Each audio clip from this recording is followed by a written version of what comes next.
Olá, muito bom dia a todos. Bom dia. O Sergipe Rural está no ar. Confira os destaques desta edição. Fora da clandestinidade, com apoio do governo do estado através da Endagro, novas queijarias sergipanas conquistam o certificado de serviço de inspeção estadual e já podem comercializar legalmente os produtos fabricados.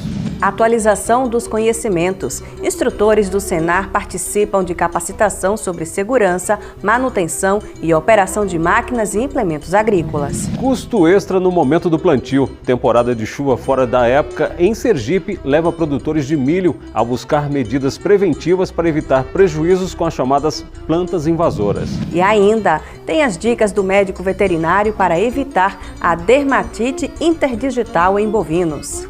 Esses são alguns dos assuntos dessa edição, então fique com a gente. O Sergipe Rural começou.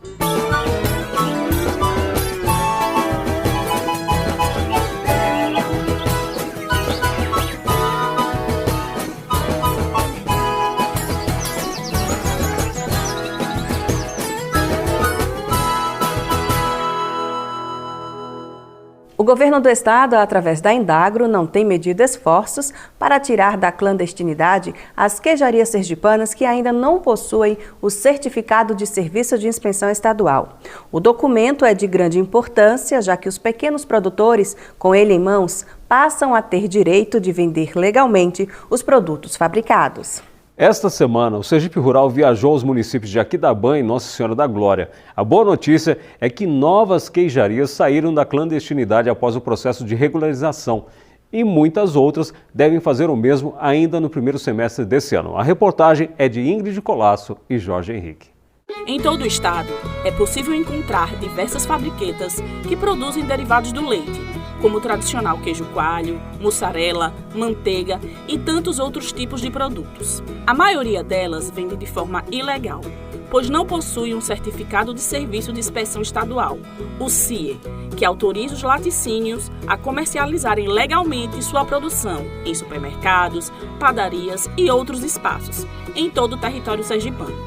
Vários donos dessas queijarias vêm ao longo dos anos lutando para regularizar as suas empresas, de acordo com todas as normas exigidas pelos órgãos competentes.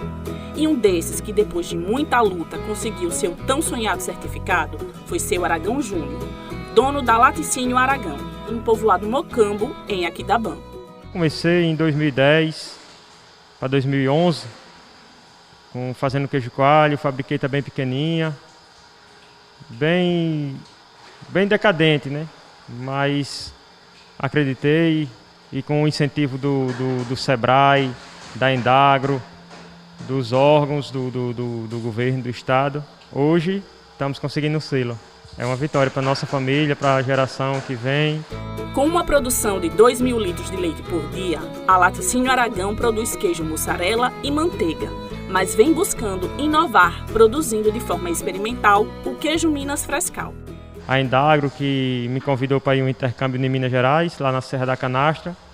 E lá eu peguei um aprendizado, o pingo, como ele é adicionado no leite cru, e conseguimos fazer, estamos fazendo agora também o Minas Frescal. Na pequena empresa, é possível perceber, além dos cuidados com a higiene na hora da fabricação, a preocupação com o meio ambiente no momento do descarte do soro.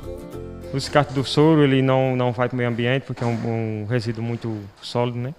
E na parte também da limpeza da fábrica, temos um sistema de fluentes ali, que passa por uma fossa sintética, o filtro e o sumidouro, quando passa por todo um tratamento, né? Então a gente nessa parte se preocupa muito com o meio ambiente. Aragão reconhece que mesmo depois de tantos anos, conquistar o CIE só foi possível porque ele não desistiu por sua busca incansável para melhorar, crescer. Os planos futuro é entrar no mercado, lá em Aracaju, procurar freguesias dos supermercados, também aumentar também aqui a queijaria, fazer uma cama fria. Já comprei a máquina de selo a vácuo. O Sebrae está também cuidando da parte de impressão de rótulo. Então é só crescer e lutar honestamente. Quem também batalhou muito para conquistar o selo de inspeção foi Dona Regina, proprietária da Laticínios Quero Mais, que fica no povoado Tanque, em Nossa Senhora da Glória. No ramo da queijaria há 11 anos, agora os planos com o certificado nas mãos é poder expandir o mercado consumidor. Muito importante esse selo porque a gente quer ir diretamente no mercado, nós mesmos. A Indagro, Djalci, todos acompanham a gente desde 2011, todos conhecem a nossa história. E que a gente está aqui foi depois de 2018, mas antes eles vinham junto com a gente, conhecem toda a nossa história, o nosso trabalho e todos os envolvidos, desde Djalci ao pessoal todo da Indagro. Como a maior bacia leiteira do estado, Nossa Senhora da Glória, através da Secretaria de Agricultura, vem tentando há muitos anos mudar a realidade dos pequenos produtores de queijo, que ainda não têm o CIE, e dando total apoio para que em breve todos os laticínios possam receber os certificados. Nós temos mais de 215 agroindústrias e fabriquetas no estado inteiro. Só Glória tem 68 e eu estou com 48 em processo de regularização, 48. Então, dessas 48, nós temos aí umas 15 que já está quase pronta. Regina foi uma delas. Então, com certeza, daqui mais alguns dias, vocês vão voltar aqui em Glória de novo, né, e fazer outra matéria dessa. E vão ver que outras pessoas, que outros atores, que outros empresários também vão estar recebendo o seu certificado, o seu CIE, o seu selo de inspeção, e como eu disse, e poder trabalhar com cabeça erguida, sem ter medo de ninguém, porque são empresários, né, são pais de famílias que estão gerando emprego e renda, e tem um porém, gerando emprego e renda, e nenhum deles aqui paga salário mínimo, todos pagam mais do que salário. Então isso é um crescimento para a economia, isso é um crescimento para a cadeia da bacia leiteira. Os órgãos estaduais estão cada vez mais empenhados em regulamentar as pequenas queijarias sergipanas.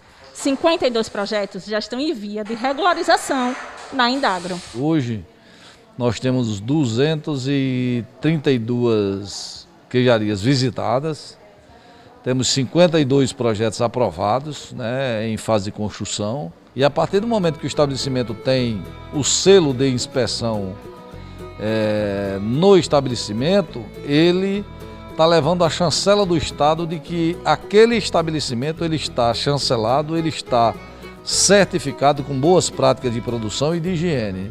Então isso significa dizer que é um produto diferenciado, que aquele produto não é clandestino, aquele produto ele pode ser comercializado, porque existe um controle rigoroso em cima dos estabelecimentos que têm a nossa chancela de inspeção.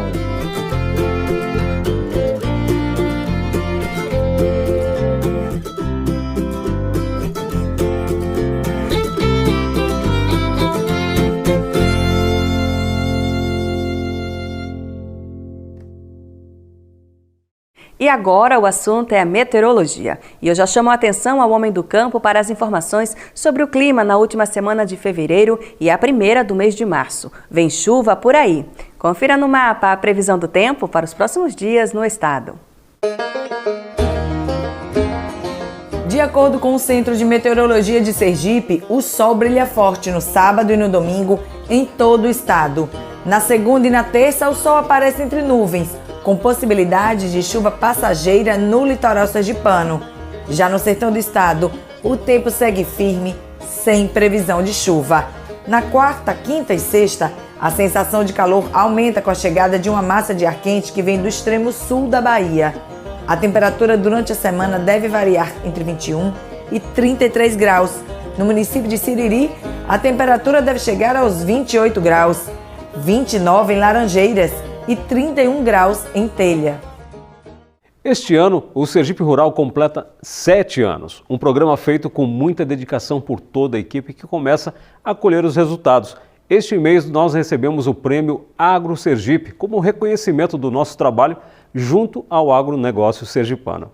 Além do programa, nossas repórteres também são premiadas.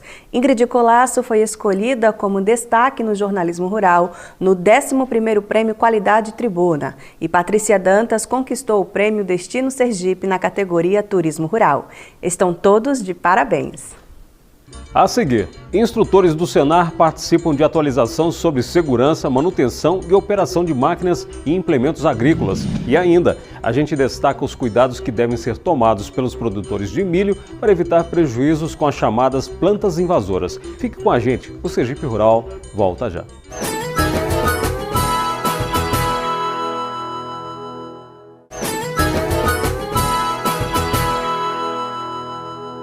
Quem é produtor de milho já sabe, depois da colheita do grão é importante o período de descanso do solo até o início do próximo plantio.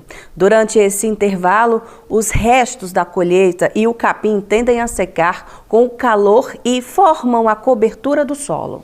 Acontece que esse ano, em Sergipe, a chuva fora de época fez brotar as sementes caídas do solo ainda na colheita e um novo milharal cresceu, mas cheio de pragas. E o risco que carrega as plantas invasoras é impactar os custos para o próximo plantio.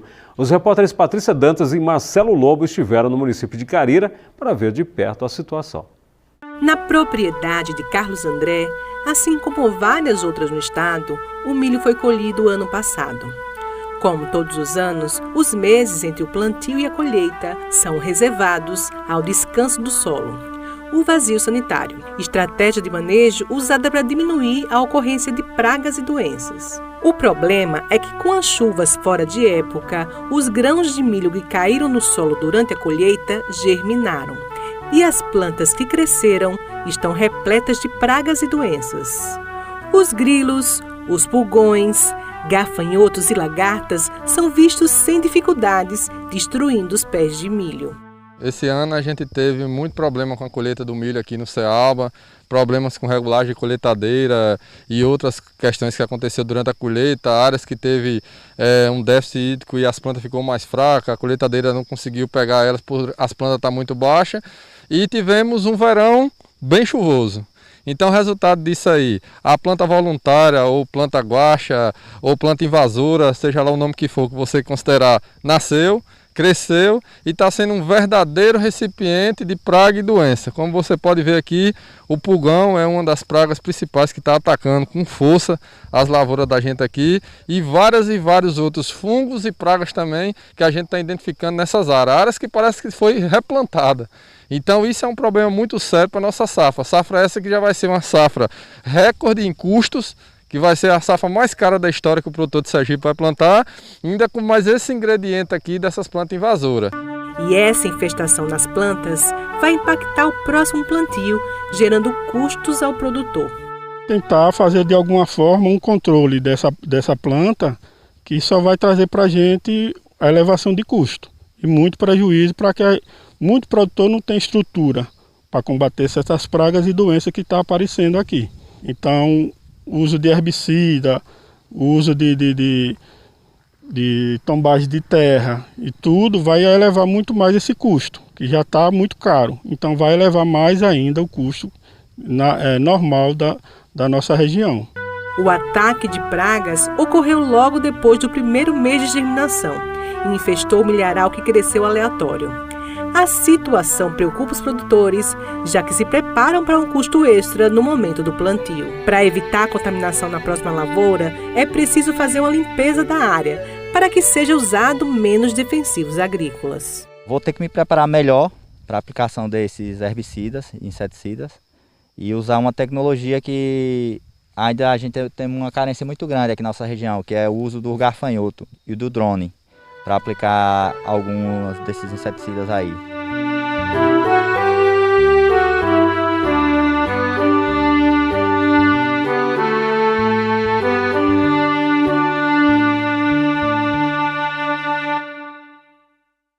E o Serviço Nacional de Aprendizagem Rural está sempre antenado quando o assunto é o investimento na capacitação técnica dos instrutores do órgão. E o exemplo disso foi o treinamento realizado pelo Senar no município de Riachuelo sobre segurança, manutenção e operação de máquinas e implementos agrícolas. Veja na reportagem. A prática em campo acontece na Fazenda Espírito Santo, em Riachuelo, e reuniu os instrutores do Senar na área de mecanização agrícola. As máquinas são usadas na fazenda que cultiva cana-de-açúcar e é dia de atualizar os conhecimentos. Sérgio Filipim é o facilitador da turma e, sem muita demora, já divide as tarefas para que todos possam colocar a mão na massa. É hora do check-up técnico. O primeiro passo é o check-up visual. Perceber formação de crochas na bateria, lubrificação e muito mais. De grande importância, de colocar a máquina em operação, de fazer a checagem de itens importantes, como o sistema de alimentação, nós temos aqui, sistema de alimentação, o copo sedimentador. Por isso que uma grande importância, quando chegar da operação, abastecer a máquina sempre à noite, para evitar que condense essa água e essa água acabe contaminando o óleo combustível e cause danos ao sistema de alimentação da máquina. Assim também como sistema de lubrificação, conferir sempre nível do óleo lubrificante, nível do líquido do sistema de arrefecimento. E são itens importantes antes de colocar a máquina em funcionamento. Calibragem do pneu, nós temos que verificar o nível do óleo do sistema hidráulico, nível de óleo do diferencial. Sempre fazer essa checagem, verificar o engraxamento da máquina a cada 10 horas, sempre visando aumentar a vida útil e o correto funcionamento da máquina. É preciso um cuidado especial com a refrigeração e filtros do trator. E Ana fica responsável pela higienização das peças. Muito importante é a hora de você fazer a retirada dele e a limpeza, porque muitos operadores fazem a limpeza com a pressão de ar no lado externo, que não pode ser feito. Quando você coloca externamente, você pode rasgar esse papel. Isso aqui é um papel dobrável sensível, então tem que ter muito cuidado. Outro cuidado é não negligenciar a troca dele. Então isso aqui tem um tempo de vida útil, isso aqui é a alma do trator. Se você trabalhar com ele em excesso de sujeira, você vai danificar o seu motor. Então são cuidados que você tem que ter. Depois do check-up técnico, hora de subir na máquina agrícola. O foco é sempre, em primeiro lugar, a segurança do operador. Assim como os alunos, os instrutores estão com EPIs necessários para a prática. Mas isso é só o começo. Os aspectos de segurança vão muito além dos EPIs. Subir e descer no trator também é um item muito importante de segurança. A operação, o cinto de segurança, são faróis, vai trabalhar à noite, já está voltando do trabalho. E também buzina é um item muito importante de segurança. Retrovisores. É muito importante que o operador tenha esse cuidado até para a própria segurança dele. Elber, que é instrutor do Senar e responsável técnico dos fornecedores da usina Pinheiro, explica que a falta de qualificação dos operadores eleva o custo de produção. Quanto mais a gente informa o operador da forma correta que ele deve manter o seu implemento ou mesmo como operar, ele vai ter um retorno considerável para a empresa. A gente não trabalha também, a gente tem que levar em consideração as áreas onde a gente trabalha. O relevo ele vai influenciar muito, tanto na operação como na segurança. Áreas que são acidentadas, eles aumentam o risco de capotamento, um risco de quebra de alguma parte do trator, até mesmo desgaste, como um exemplo, o freio ou a embreagem. Então tudo isso vai melhorar cada vez mais essa parte de maquinários na empresa. O treinamento é voltado para instrutores do Senac que atuarão como multiplicadores de conhecimento para produtores rurais nas propriedades em todo o estado. É um momento assim de intercâmbio, troca de ideias, informações, para justamente a gente ir se atualizando, né, com relação ao mercado de máquinas e equipamentos modernos que no dia a dia estão surgindo. Essas capacitações oferecidas pelo Senar acontecem ao longo de todo o ano. E é uma necessidade do setor manter operadores treinados e atualizados sobre as tecnologias agrícolas. Tirar o máximo todo esse potencial de tecnologia embarcada que hoje vem nas máquinas e implementos agrícolas. E ainda mais atento a toda essa demanda, toda essa importância e a carência que existe hoje de profissionais, o Senar tem criado novas alternativas para formar e capacitar mão de obra para ser ofertada no nosso campo aqui no estado de Sergipe. Esse momento é de alinhamento de informações entre os instrutores do Senar. Mas uma coisa é certa, é preciso estar preparado para qualquer desafio no campo. E se for observar os itens presentes no carro do facilitador, é possível encontrar soluções para qualquer adversidade. Você, como instrutor do Senar, né, profissional da área de treinamento, você tem que ter um plano A, um plano B e um plano C. Bom, se faltar energia, você já fica sem computador, sem essa questão de mídia, né, de sala. Então você tem que fazer isso lá no meio do tempo, né, junto com as máquinas. Planejar é extremamente importante, tudo aquilo que você vai fazer lá no campo.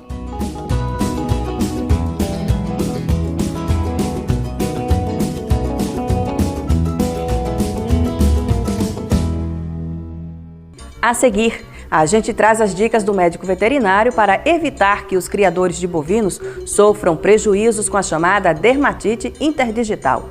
É depois do intervalo, o Sergipe Rural volta já.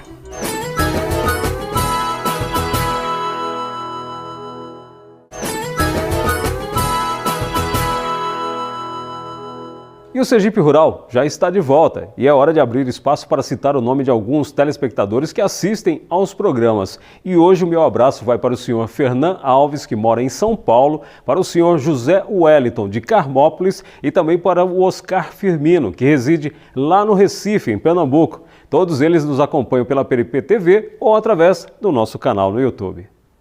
E agora a gente abre espaço para trazer informações sobre uma doença que pode causar sérios prejuízos aos criadores de bovinos, a chamada dermatite interdigital. Fatores como ambiente, nutrição, infecciosos e genéticos podem interferir no aparelho motos animais. Mas com cuidados no terreno onde o animal pisa, pode evitar o problema. A repórter Patrícia Dantas conversou sobre o assunto com o médico veterinário Marcos Franco. Acompanhe. Os bovinos podem desenvolver uma doença relacionada à região do casco, que é a dermatite interdigital. É um calo entre as unhas. E sobre esse assunto eu converso com o Marcos Franco, que é médico veterinário. Marcos, essa doença é uma doença que parece ser inofensiva, mas pode levar o gado até uma cirurgia, né? Sim. Como é que é possível prevenir?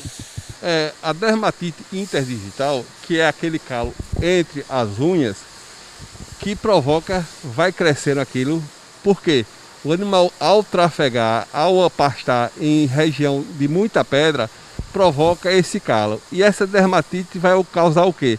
Dificuldade de locomoção. Consequentemente, a vaca vai comer menos, trazendo problema na sua produção. Por isso que devemos evitar solos pedregosos, falta de higiene no curral. Para quê? Para que essa doença não ocorra, trazendo os prejuízos àquela vaca leiteira. Qual é, Marcos, assim, o espaço ideal para que cuidado, não é verdade? O produtor deve ter na área em que as vacas trafegam, tanto no curral quanto no pasto também, né? Correto. Os pastos devem ter o mínimo possível de pedras. Caso tenha pedra, você deve recolher essas pedras. Para quê? Para o animal, ao trafegar, não entre em contato com essas pedras, causando lesão nesse espaço interdigital ou no casco. Higiene no curral. Para quê? Para que o animal tenha um ambiente saudável e não adquira essa doença que vai trazer graves consequências à sua produção. Quando você fala de higiene no curral, não é só da questão da lavagem do espaço, mas também de obstáculos que tenham, como pedriscos, como areias com pedras. Esse é o cuidado que o produtor deve ter, né? Sim, o curral deve ser o mais limpo possível, sem presença de pedra, de outros objetos perfurantes. Para quê? Para que não forme esse calo, trazendo consequência que é a dermatite interdigital. Se não for curada a tempo, vai precisar fazer cirurgia para a retirada desse calo e, consequentemente, vai ter um maior custo e tempo de recuperação, que não é o desejável. Quando você fala de cirurgia, é uma cirurgia que é simples, mas que requer todo um cuidado pós-operatório, né? Para que o animal possa realmente voltar a andar com segurança. Uma cirurgia numa região podal é por demais complicado, porque o animal entra em contato constante com as fezes, com a urina e de difícil cicatrização. Para que isso não ocorra, nós devemos tomar proteção para quê? Evitar pedra, evitar ambientes sujos, cheios de fezes. Para quê? Para que esse caso não ocorra, que é de difícil tratamento e com custo de dinheiro, consequentemente. Como é que o produtor vai identificar esse calo? É realmente um olhar, um cuidado a mais que o produtor deve ter para perceber esse calo e evitar que, até corrigir o ambiente antes que ele acabe impactando na locomoção do animal? O calo, ele é bem visível no espaço interdigital, ou seja, entre uma e outra. Vai se formando aquela estrutura branca, aquele calo que todo mundo conhece, e vai passar a doer. Consequentemente, o animal vai ter dificuldade de locomoção, que só vai ser solucionado com uma cirurgia para a retirada desse calo. Muito obrigada por essas dicas de novo, e o Sergipe Rural está à disposição para que a gente possa esclarecer ainda mais essas informações para o nosso público. É com vocês aí no estúdio. E o Sergipe Rural de hoje fica por aqui, mas você pode ajudar na produção do próximo programa. É só enviar e-mail para sergiperural@aperip.se.gov.br ou através do nosso WhatsApp. Anote o número 998946691. E você também pode entrar em contato conosco pelo Instagram do programa, é só procurar por @Sergipe_Rural. Obrigado por sua companhia e até a próxima semana. Até lá!